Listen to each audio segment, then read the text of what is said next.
नमस्कार, India news Haryana पर आप देख रहे हैं न्यूज रूम लाइव और मैं हूं आपके साथ आयुष चित्रांश। चलिए न्यूज रूम लाइव की शुरुआत इस वक्त की बड़ी और अहम खबर के साथ करेंगे। तो हिसार से बड़ी और अहम जानकारी आप तक पहुंचा रहे हैं, जहां पर कॉलेज के छात्रों ने जमकर हंगामा काटा है। ये बड़ी जानकारी है हिसार से। दरअसल यूनिवर्सिटी से नाम काटे जाने को लेकर के छात्रों ने यह विरोध प्रदर्शन किया है और नाम काटे जाने पर छात्र भड़क गए हैं। कॉलेज पर 2000 छात्रों का नाम काटने का आरोप लगाया गया है। इसके बाद छात्रों ने कॉलेज का गेट बंद करके हंगामा किया है। पुलिस ने हंगामा करने वाले छात्रों को हालांकि खदेड़ दिया है। तो ये बड़ी जानकारी और बड़ी खबर आप तक पहुंचा रहे हैं। हिसार के सीआरएम जॉर्ज कॉलेज में छात्र छात्राओं का नाम काटने और महिला गेस्ट टीचर से बदसलूकी के विरोध में छात्रों ने कॉलेज में खूब हंगामा किया है। हंगामे की खबर मिलने के बाद पुलिस कॉलेज पहुंची है। छात्रों से कॉलेज का गेट खोलने को कहा गया, लेकिन छात्रों ने गेट नहीं खोला। इस दौरान छात्रों और पुलिसकर्मियों के बीच में बहस भी हुई है, जिसके बाद पुलिस ने छात्रों को खदेड़ने के लिए हल्के बल का प्रयोग किया है। हालांकि इस दौरान कुछ छात्रों को भी पुलिस ने हिरासत में लिया है, जिन्हें हंगामा खत्म होने के बाद छोड़ दिया गया है। तो यह हंगामा देखने को मिला है हिसार के सीआरएम जाट कॉलेज में, जहां पर महिला गेस्ट टीचर के साथ बदसलूकी और 2000 से ज्यादा छात्रों का नाम काटे जाने को लेकर के यह बवाल छात्रों के द्वारा किया गया है। तो हिसार के सीआरएम जाट कॉलेज में छात्र छात्राओं का नाम काटने पर और महिला गेस्ट टीचर के साथ बदसलूकी के विरोध में छात्र ने कॉलेज में जमकर हंगामा किया है। और हंगामे की खबर मिलने के बाद पुलिस कॉलेज पहुंची है, जहां पर कॉलेज का गेट खोलने के लिए छात्रों से कहा गया, लेकिन छात्रों ने गेट नहीं खोला। इस दौरान छात्रों और पुलिसकर्मियों के बीच में बहस हुई, जिसके बाद पुलिस ने छात्रों को खदेड़ने के लिए हल्के बल का प्रयोग भी किया है। हालांकि बाद में जब यह मामला शांत हुआ है तो जिन छात्रों को हिरासत में लिया गया था उनको छोड़ दिया गया है। तो जमकर बवाल हुआ है। ये बड़ी जानकारी है, अहम खबर आप तक हम पहुंचा रहे हैं हिसार से, जहां पे जाट कॉलेज में छात्रों ने जमकर हंगामा किया है। कॉलेज से नाम काटे जाने पर ये छात्र भड़क गए थे।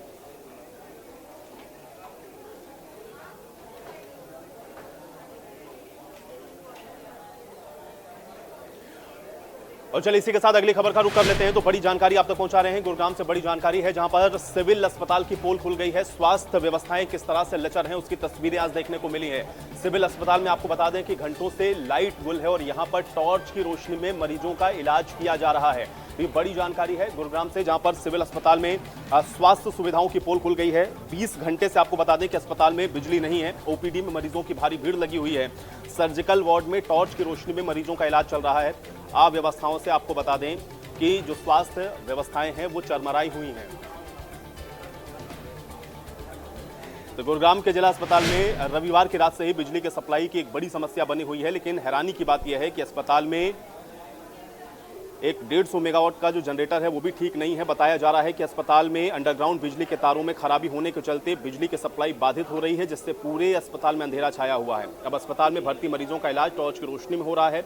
स्वास्थ्य अधिकारियों का यह कहना है कि अस्पताल में छोटे जनरेटर से काम चला करके इमरजेंसी सेवाएं तो दी जा रही हैं। करीब 1.5 साल से जिला अस्पताल का ये जनरेटर इसी तरह से खराब है, लेकिन दावों के बावजूद ये जो जनरेटर है वो अभी तक सही नहीं हो सका है।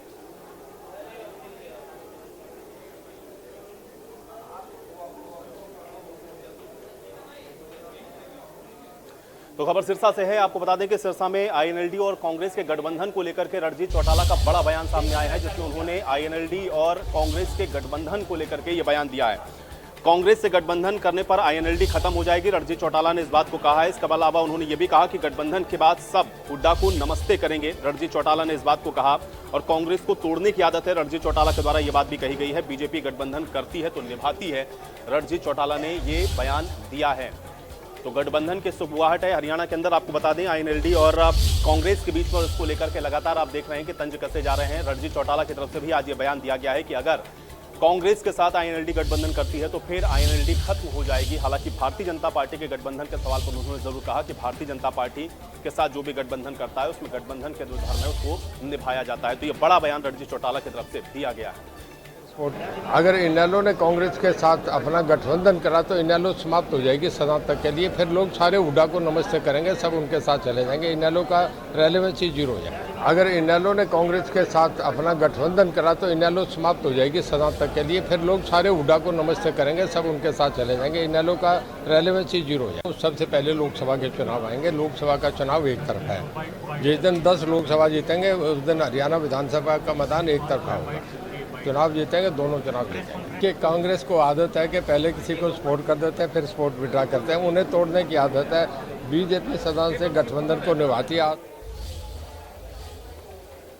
तो वहीं आपको बता दें कि प्रदेश की मंडियों में इस समय गेहूं की बम्पर आवक हो रही है, लेकिन लिफ्टिंग ना होने की वजह से प्रदेश की मंडियों के अंदर एक बड़ी समस्या किसानों के सामने उठान की बनी हुई है। और इस वजह से आप जगह जगह देख रहे हैं कि कट्टों के जो ढेर हैं वो लगे हुए हैं। किसान इन सब के बीच में परेशान हो रहा है।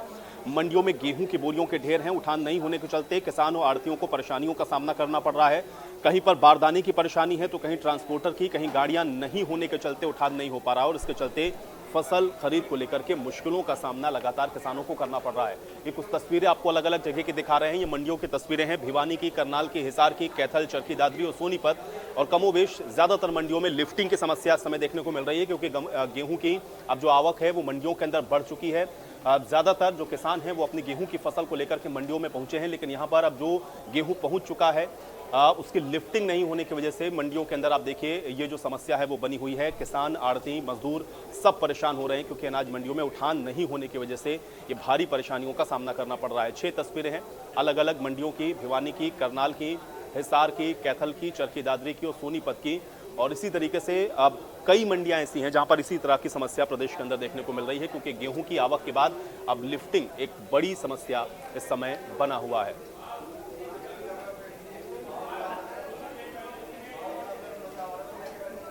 तो वहीं आपको बता दें कि कृषि मंत्री जेपी दलाल के द्वारा खरीद को लेकर के जानकारी दी गई है, जिसमें उन्होंने बताया है कि अभी तक गेहूं की 34 लाख मीट्रिक टन से ज्यादा की खरीद हुई है।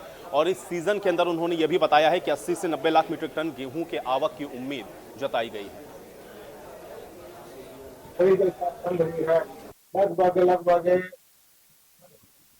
34 लाख मीट्रिक टन की गेहूं की खरीद हो चुकी है।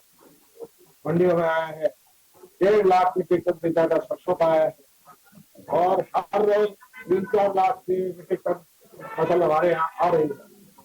900 करोड़ रुपए की हम पेमेंट कर चुके हैं और मुझे लगता है कि अगले हफ्ते में पिछले साल के रिकॉर्ड टूट जाएंगे।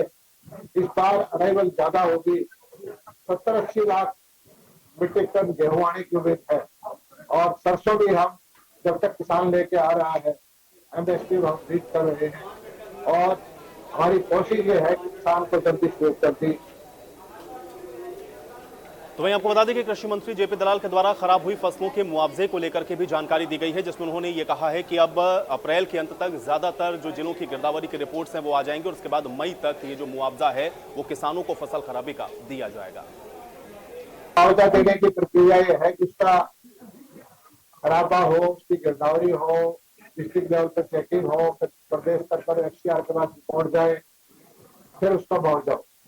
हमारी लगभग जिला लेवल पर चेकिंग हो चुकी है, उसका आकलन करके अप्रैल के महीने में हमारे पास पहुंच जाएगा। मई में हम सारा पैसा डाल देंगे और सबसे जल्दी सबसे ज्यादा मुआवजा देने वाली हरियाणा सरकार है। तो वहीं आपको बता दें कि सोनीपत जिले की अगर बात करें तो यहां पर अगर फसल आवक की हम लोग आंकड़े को देखें तो 18,66,304 क्विंटल की आवक यहां पर अभी तक मंडियों के अंदर हो चुकी है। इसमें से 15,86,000 क्विंटल की जो उपज है उसको खरीदा भी जा चुका है। सोनीपत मंडी एरिया में 2,35,000 क्विंटल की आवक हुई है, तो वहीं 2,04,000 क्विंटल गेहूं की खरीद इसमें हो चुकी है। जिले में 2,14,133 क्विंटल का अलग अलग मंडियों से अभी तक उठान भी हो चुका है। अब पिछले साल के मुकाबले अभी तक 50 से 55% गेहूं सोनीपत की अनाज मंडी में पहुंचा है और अनाज मंडी में गेहूं का उठान नहीं होने से किसानों को परेशानी का सामना भी करना पड़ रहा है। मंडी में लाखों अनाज की भरी हुई बोरियां खुले में ही पड़ी हुई हैं। ऐसे में किसान सड़क पर गेहूं उतारने को मजबूर है। भाई साहब ट्रेन से आए हैं, सोनीपत मंडी में आए हैं, सड़क पे गेहूं उतार रहे हैं, जगह नहीं है उतारने के लिए। इन बनियों ने जिग दे रखी हमारी। भाई अब देख ले कितनी सैड है, कोई जगह नहीं, जगह नहीं है। 10% ही साइड में होगा। 10% है जी। ट्रेन नाते आए हैं जी। मैं 8 किलो का गेहूँ लेके आया हूँ, साइड में कोई जगह नहीं है, रोड पे उतारने पड़ रही है। तो कै दिन से ये दिक्कत चल रही है? ये कम से कम 8 दिन हो गए हैं।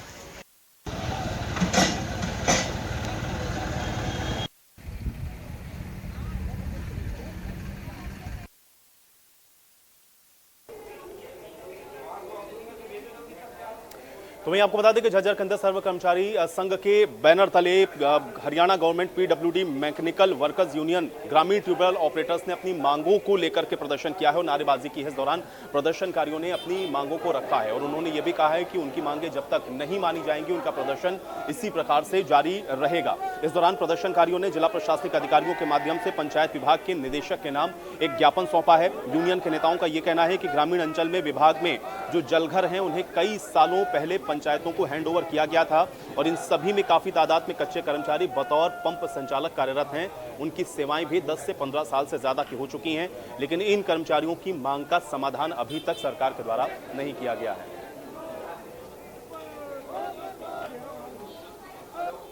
ये आज जो हमारी मांग थी, सरकार ने पंचायत ट्यूबवेल ऑपरेटर और कुछ पंचायत के कर्मचारी लगाए हुए थे गांव में वाटर सप्लाई के ऊपर।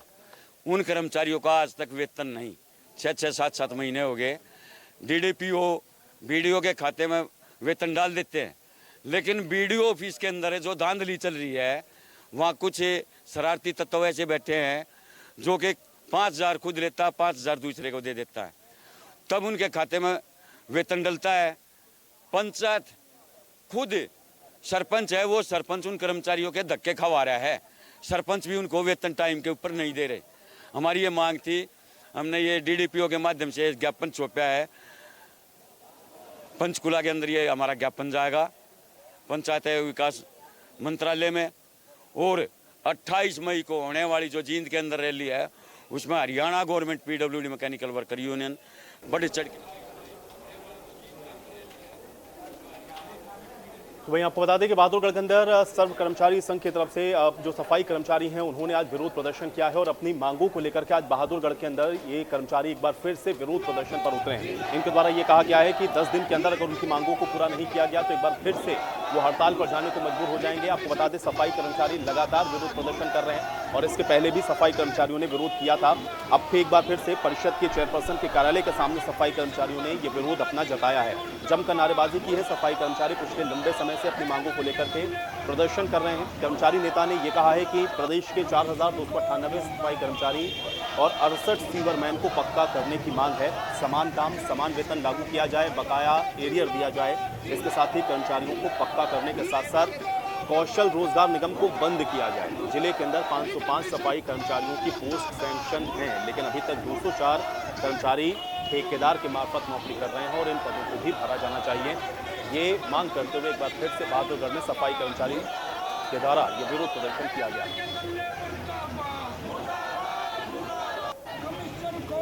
हमने नगर परिषद बहादुरगढ़ प्रशासन को और झज्जर प्रशासन को 20 मार्च का अपना आंदोलन नोटिस दिया था कि एक तो हमारा जो समान काम समान वेतन कच्चे कर्मचारियों का जो समझौता हुआ था उसका बकाया दिया जाए, और एक जो हमारा डीएमसी साहब के साथ समझौता हुआ था कि जो कर्मचारी जो 11 दिन की जो हमारी हड़ताल हुई थी कि किसी भी कर्मचारी का वेतन नहीं कटेगा, लेकिन हमारा सभी कर्मचारी का वेतन काट लिया गया। और एक हरियाणा सरकार का 8 जनवरी को पत्र जारी हुआ है 4298 सफाई कर्मचारी और 68 सीवरमैन पक्का करने का। अधिकारियों ने अभी तो उस पर कोई कार्रवाई नहीं कर रहे। और एक कच्चे कर्मचारी को एलटीसी देने का उसका भी लेटर जारी हुआ सरकार की तरफ से, लेकिन अधिकारी उसको लागू नहीं कर रहे। तो वहीं आपको बता दें कि गुरुग्राम के अंदर लघु सचिवालय के बाहर जोमेटो कंपनी में काम करने वाले कर्मचारी पहुंचे हैं, जहां पर उन्होंने विरोध प्रदर्शन किया है। उन्होंने प्रति ऑर्डर कमीशन घटाए जाने को लेकर के ये विरोध किया है। आपको बता दें कि पहले उनको प्रति ऑर्डर 50 रुपए मिला करता था, लेकिन उसको घटा करके कंपनी ने इसको 15 रुपए कर दिया है, जिसके बाद नाराज जोमेटो कर्मचारी लेबर कमिश्नर के कार्यालय के बाहर पहुंचे हैं, जहां पर उन्होंने ये विरोध प्रदर्शन किया है।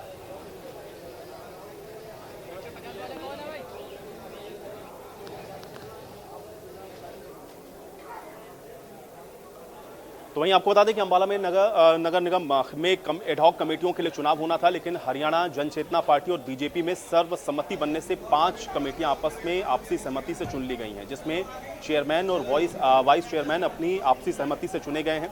नगर निगम अंबाला ने 9 एडहॉक कमेटियों के लिए पिछले 2 साल से जो चुनाव पेंडिंग था उसमें बची 4 कमेटियों के लिए अगली बैठक में फैसला लेने की बात कही है। क्योंकि बाकी की बची 4 कमेटियों के लिए नॉमिनेशन पूरे नहीं थे, जिसके चलते उनके चुनाव टालने पड़े। आज सर्वसम्मति से भाजपा के 4 चेयरमैन बने हैं। एक फाइनेंस एंड कॉन्ट्रैक्ट कमेटी के लिए मेयर शक्ति रानी शर्मा को चेयरमैन चुना गया है। इन कमेटियों में भाजपा के 4 वाइस चेयरमैन बने हैं। इस दौरान मेयर शक्ति रानी शर्मा ने सभी को बधाई दी है और अंबाला के विकास के लिए काम करने की बात कही।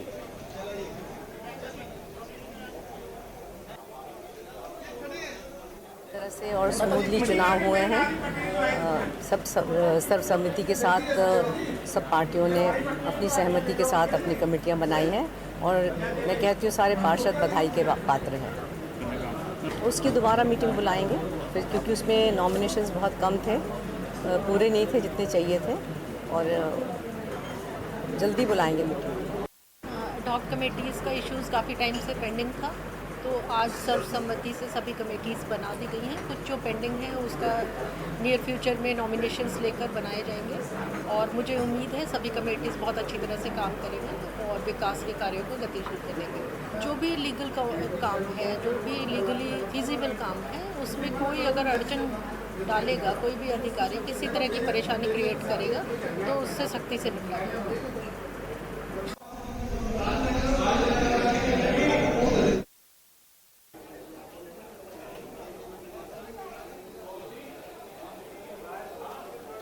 तो रेवाड़ी में अरविंद हत्याकांड में एक नया और चौंकाने वाला खुलासा हुआ है। आपको बता दें कि इस हत्याकांड में पत्नी, बेटा और बेटी ने ही मिलकर के अपने पिता की हत्या कर दी है। बताया जा रहा है कि पहले पिता को नींद की गोलियां खिलाई गई और उसके बाद बेटे ने अपने दोस्तों को बुला करके मौत के घाट उतार दिया। कुल्हाड़ी से काट करके हत्या की गई है। परिवार वालों का आरोप है कि उनका पिता शराब का आदी था और आए दिन शराब पी करके वो घर वालों को परेशान किया करता था। हत्या करने के बाद शव को ठिकाने लगाने के लिए वो लेकर के जा रहे थे। गांव गोकलगढ़ में टेम्पो जोहड़ के पास फंसा तो टेम्पो डेड बॉडी छोड़ करके ये सभी वहां से फरार हो गए।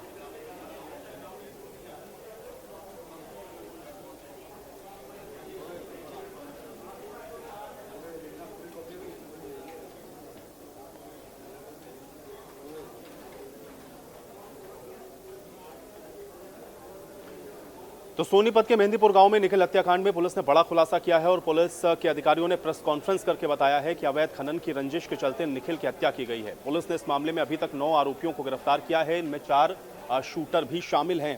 आरोपियों से 5 पिस्टल और गाड़ियां बरामद हुई हैं। डीसीपी ने यह भी बताया है कि तीनों आरोपियों विपिन, दौलतराम और अंकित ने यूपी से शूटर बुलाकर के हत्या करवाई थी और हत्या के लिए हथियार भी यूपी से ही खरीदे गए थे। और पुलिस के अधिकारियों ने यह भी बताया है कि निखिल अवैध खनन का काम करता था और गांव में खनन का धंधा संभालने का दावा भी करता था, लेकिन निखिल,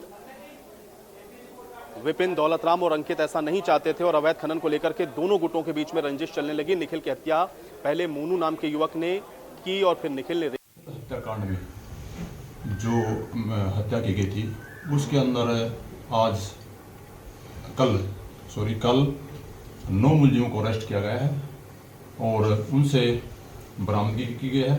5 पिस्टल बरामद किए गए हैं और गाड़ियां बरामद की गई है, मोटरसाइकिल बरामद किया गया है। और उनमें जो 4 मैन शूटर थे, 3 यूपी से है, जो इसका नाम है मुझ है, दूसरा अंकुर है और तीसरा है राजा। ये यूपी के रहने वाले हैं शूटर। और चौथा है हमारे जन्नौर से अमन राजपुर से हैं, जिन्होंने ये विपिन, दौलतराम और अंकित ने इनको बुलवाकर ये मर्डर करवाया है। और इनकी आपसी रंजिश जो है वो काफ़ी टाइम से चली आ रही थी। एक तो इनके रेता को लेकर खनन माफिया थे, ये रेता को लेकर इनकी रंजिश थी। दूसरी ये धीरज और विपिन, दौलत और एक अंकित, ये इनका ग्रुप था। ये भी रेता का काम करते थे और निखिल जो है मरने वाला वो भी रेता का काम करता था। तो खबर अंबाला से आपको बता दें कि अंबाला के अंदर एक जमीन विवाद के मामले में बेटे ने ही अपने मां बाप की पीट करके हत्या कर दी है और बेटे ने माता पिता को पीट करके अधमरा कर दिया। बेरहमी से पिटाई में घायल हुए बुजुर्ग दंपत्ति को नागरिक अस्पताल में भर्ती करवाया गया है। पुलिस ने इस मामले में FIR दर्ज कर ली है, लेकिन आरोपी बेटा अभी तक फरार है। पुलिस का इसमें यह कहना है कि जल्द ही आरोपियों को गिरफ्तार कर लिया जाएगा। बता दें कि बूह गांव में अनिला देवी और 70 साल के सुभाष गुप्ता घर पर थे, तभी अचानक उनका बेटा आया और आते ही उसने मारपीट शुरू कर दी। इतनी में वो बुजुर्ग को समझ पाते, इसके पहले ही बेटे ने डंडों से हमला कर दिया और फिर दोनों को मार मारकर अधमरा कर दिया।